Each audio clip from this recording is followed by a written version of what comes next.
In today's video, I'm going to show you exactly how to remove gaps in Clipchamp quickly and easily. If you've ever been editing your video and noticed those annoying empty spaces between clips on your timeline, don't worry, they're very easy to fix. Whether you accidentally moved a clip, trimmed something too far, or deleted a section and it left space behind, I'll walk you through the exact steps to clean up your timeline and make your video flow smoothly again. Make sure to watch until the end so you don't miss the option that can remove all visual gaps at once. And if this tutorial helps you out, don't forget to hit that like button and subscribe to the channel for more simple and practical Clipchamp tutorials. Let's get started. First, open Clipchamp and go to any project of your choice. From your dashboard, simply click on the project you want to edit. Once the editor loads, you'll see your timeline at the bottom of the screen.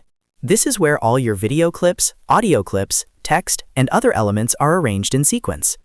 Now, take a look at your timeline and identify the gap you want to remove.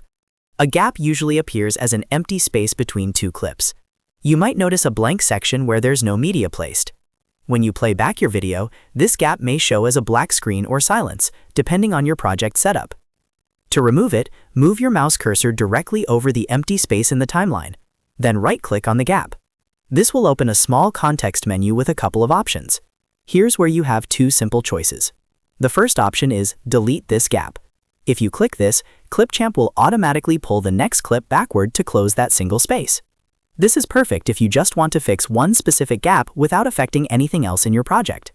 The second option is Delete all visual gaps. This is incredibly useful if you have multiple gaps scattered throughout your timeline.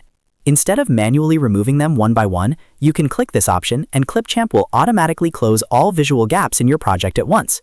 This saves a huge amount of time, especially if you're working on longer videos or complex edits. After selecting your preferred option, you'll immediately see the clips snap together on the timeline. Play back your video to make sure everything flows smoothly and that the transitions look natural. If needed, you can always adjust your clips slightly by dragging them to fine-tune the timing. And that's it. That's how you remove gaps in Clipchamp quickly and efficiently. It's a small feature, but it makes a big difference in keeping your videos polished and professional. If you found this video helpful, make sure to give it a thumbs up and subscribe for more easy Clipchamp editing tutorials. Thanks for watching, and I'll see you in the next video.